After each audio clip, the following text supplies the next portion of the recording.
Hi friends, எல்லாருக்கும் வணக்கம். இன்றைக்கி நம்ம வீட்டில் நல்ல ஒரு ஹெல்த்தியான புரத சத்து நிறைஞ்ச வெள்ளை சோளத்தை வச்சு சோள தோசை தாங்க இன்றைக்கி நம்ம செய்ய போகிறோம். இந்த சோள தோசைக்கு வந்து சுத்தமாக அரிசியை சேர்க்காம வெறும் சோளம், உளுந்து, வெந்தயம் இந்த 3 பொருட்களில் மட்டும் ஊற வச்சு இந்த ஊறின சோளத்தை நம்ம ஆட்டுக்கல்ல போட்டு தான் ஆட்டி தோசை சுட போகிறோம். இதில் என்னென்ன சத்து நிறைஞ்சிருக்குன்னு பார்த்தீங்கன்னா புரத சத்து, நார் சத்து, அயன் சத்து, இன்னும் பல சத்துக்கள் வந்து இதில் நிறைஞ்சிருக்கு. சத்து நிறைந்த சிறுதானிய சோளத்தை நம்ம தொடர்ந்து பயன்படுத்துறோம். நம்ம உடம்புக்கு ரொம்ப நல்லது. சோள தோசைக்கு நம்ம என்னென்ன அளவில் எது சேர்த்துருக்கு அப்படின்னு சொல்லி பார்க்கலாம். வெள்ளை சோளம் 200 கிராம் அளவில் எடுத்திருக்கோம்.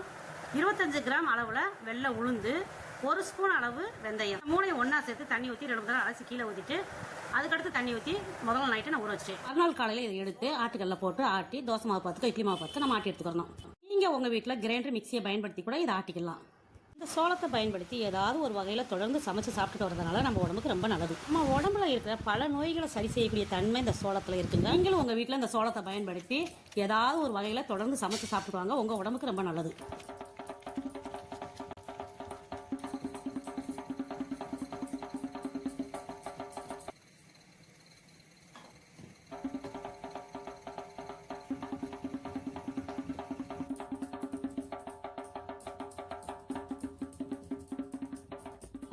இந்த மாவு ரொம்ப நைஸாக ஆட்டாமல் கொஞ்சம் குருணை பாத்தில் ஆட்டி எடுத்துக்கணும். இந்த மாதிரி இப்போ இந்த சோள மாவு நம்ம தோசை மாவு பார்த்துட்டு ஆட்டி எடுத்தாச்சு.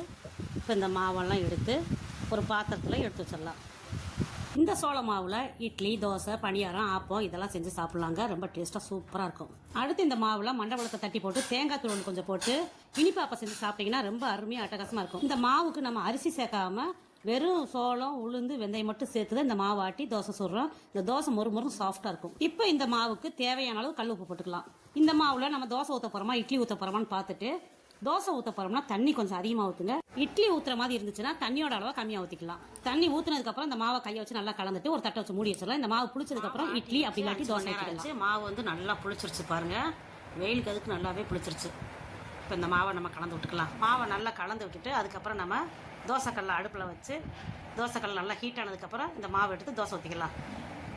உங்களுக்கு எந்த அளவுக்கு மெலிசா வேணுமோ அந்த அளவுக்கு நீங்கள் மெலிசா இழுத்து விட்டு தோசை ஊற்றிக்கலாம். அதுக்கு மேலே கொஞ்சம் எண்ணெய் ஸ்ப்ரே பண்ணி விட்டுட்டு இப்போ தோசை வெந்துருச்சு, திருப்பி போட்டுக்கலாம். இந்த தோசைக்கு நம்ம அரிசி சுத்தமாக சேர்க்காம சோளத்தை மட்டும் பயன்படுத்தி ஆட்டி சோள தோசை ஊற்றிருக்கோம். இந்த தோசை பிக்கிறப்பே நல்லா சாஃப்டாக மொறுன்னு கிறிஸ்பியாக இருக்குங்க. நீங்களே பாருங்கள் எவ்வளோ மொறுன்னு கிறிஸ்பியாக சத்தம் கேட்குதுன்னு.